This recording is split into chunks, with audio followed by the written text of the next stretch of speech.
بجد يعني حاجه مستفزه ان التوكيلات كل شهرين يعمل لك خصم على نفس العربيه. طب ليه ما تعملش الخصم ده مره واحده؟ بص يا زياد، انا عندي يعني راي في القصه دي، انه التوكيلات عملت عروض او خصومات او تخفيضات كل شهرين، كل اسبوعين، كل ساعتين، هم حرين.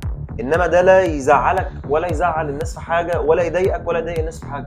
ده اللي انا شايفه من وجهه نظري صراحه. لا ما هو كده بقى من غير زعل يا طارق، انت كانك قابض منهم بصراحه، يعني زي ما الناس بتقول. يعني ايه يعني انت في صفهم ازاي دلوقتي؟ بص يا زياد، انت واضح انت مش عارف انت بتقول ايه او بتستهبل في الكلام. لا انا مش هكمل الحلقه دي.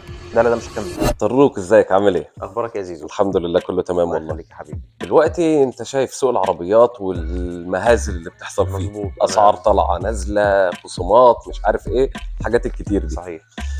في كذا سؤال شاغل بال الناس اللي بتشتري. تمام. اكتر اسئله بتشغل بال الناس، احنا عايزين نشوف الناس هتعمل ايه فيهم. تعال نشوف سوق العربيات رايح على فين يعني. يلا. دلوقتي بالنسبه للتوكيل اللي بيعمل خصم على الاسعار، يعني مثلا عربيه عمل عليها خصم في شهرين مثلا خصم، وبعد شهرين خصم، وبعد شهرين خصم كمان. تمام. ده كده هيخلي العميل اللي عايز يجيب العربيه دي قلقان متردد. انا اجيبها النهارده هي ممكن تنزل بكره تاني. بالظبط كده.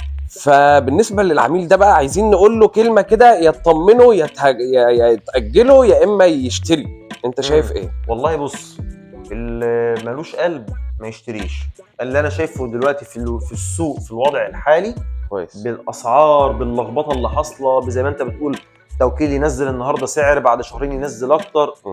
اللي ملوش قلب ما يشتريش، او ما يشتريش جديد، يبقى عليه وعلى المستعمل مثلا لان خلاص مهما بقى. تهز مش هيتهز زي الجديد. الله ينور عليك. وانا برضو شايف حاجه تانية في الحته دي بالنسبه للي هيشتري ده. لو العربيه من الحاجات التقفيل المحلي، التقفيل المحلي مش مرتبط قوي بسعر الصرف والحاجات اللي بتحصل نوعا دي، ما، والى حد ما سعره كويس، بس مش 100% مش مرتبط. لا يعني هنقول في ارتباط، لا كده في ارتباط، بس اللي اقصد اقوله مش مرتبط. صح. مثلا. وبرضه لما بيحصل عليه خصم ما بيبقاش زي الحاجات، هو كده التقفيل المحلي حاجات كلها مثلا مليون فما تحت مثلا، فالخصومات عليها ما بتبقاش كبيره قوي. في حاجات فوق المليون بالمناسبه تقفيل محلي، في حاجات زي الجان سي اس 55 والكلام ده كله، والزد اس في بس برضه انا شايف تسعيرها الى حد ما بالنسبه لعربيه اس يو في بكل الكماليات دي برضه تسعيرها يعتبر مقبول طبعا. فلو حصل خصم مش هيبقى مثلا 100,000 زي ما بيحصل على حاجات تانية اللي هي فوق 2 مليون. مستحيل. بالظبط. ماشي، يعني مثلا نقدر نقول لو هتجيب حاجه محلي ممكن تتوكل على الله، مضمونه الى حد ما كبير، الى حد ما. وبالنسبه للمستورد شوف اخر خصم حصل عليها امتى، فاذا يبقى ممكن قدام شويه ما يحصلش خصومات. وبعدين بص، انا مع احترامي الكامل لرايك هو صح، ولكن اللي هيفكر بالمنطق ده، اللي هو انا هشتري، طب بعد شهرين نزلت العربيات اكتر، طب مش عارف ايه الكلام ده، يبقى انت شاري العربيه كاستثمار، مش شاريها كسلعه استهلاكيه.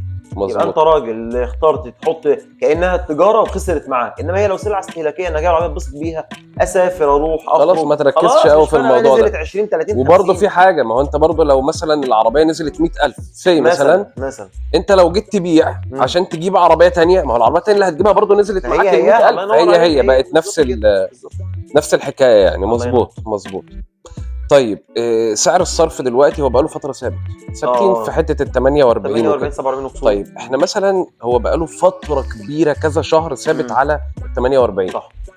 العربيات ما نزلتش مره واحده، عمالين بقى يعني. هو المفروض لو إيه هو فعلا الجديد ولا المستعمل؟ لا مش المستعمل، الجديد ما نزلش، بس لا نزل بينزل بس بينزل على مراحل، مش مشكله. المهم انه في النهايه بينزل. دي بالنسبه لي لو انت بتتكلم صح قوي بقى اتكلم على المستعمل بما يرضي الله. المستعمل اللي هو اصلا في قبضه صاحب العربيه، ده حقيقي. هو رافض ان انا انزل، انا جايب العربيه ب 600، انت ازاي عايز نبيعها ب 350؟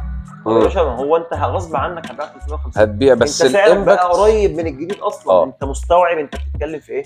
لما هو انت صح، استيراده ال 2010 النهارده لما اسمع فيها 650 700 باي منطق انا ادفع فيه 700. لا مش منطق. انا راجل اهبل. هو اي نعم الامباكت بيأثر متاخر على المستعمل، يعني الجديد بيحصل خصم، المستعمل بياخد وقت على ما يسمع. الله ينور عليك. بس اللي عايز يبيع هيسعر سعر معقول بالظبط، لان غير كده خليك قاعد جنبها مش هتتباع. بص انا شايف انه اللي احنا فيه دلوقتي ده بشبهه دايما بكانه فيضان ودخل على مدينه، وشئنا ام ابينا هيصاب من يصاب وهيموت من هو هيموت. يعني كده كده في خسائر وكده كده هيكون في ضحايا، شئنا ام ابينا. بس وبس هي الميزه بس ان هو بما انك خلاص رابط فلوسك في سلعه اللي هي العربيه، فهي نزلت معاك، فبرضه اللي انت كان نفسك تجيبها نزلت معاك، فالموضوع قريب شويه. بالظبط كده. اخر حاجه بقى، عايزين نعرف سوق العربيات رايح على فين، او امتى ممكن يحصل استقرار، امتى الناس تبدا ترجع لها ثقتها تاني في ان هي تشتري العربيه اللي عايزه تشتريها. انت عارف انا في رايي الشخصي،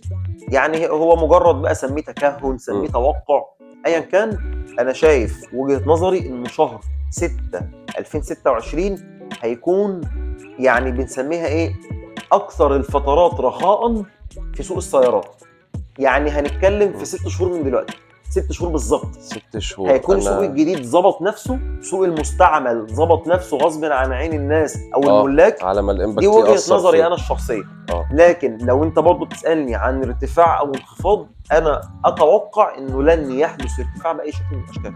انا كان عندي شويه معطيات سوقيه كده بتخليني اقول ان هو ممكن على اول السنه الجديده اللي هو في يناير، بس انت كده بعدت الموضوع شويه. خد بالك 6 شهور مش ولكن مدة. احنا لسه برضو فعلا الدنيا مذبذبه، ممكن برضو الموضوع يتاخر على شهر واحد. مش ظهر لا.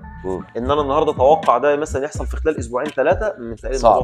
صعب. احنا كنا يعني انا كان عندي التوقعات دي مثلا من شهرين فاتوا، 3. الله ينور عليك. اللي هي كانت على اخر السنه قلنا خلاص بقى نستقر، لكن هي فعلا كده شكلها مطوله معانا شويه. بالظبط. حبيبي يا زيزو، حبيبي والله شرفت بيك.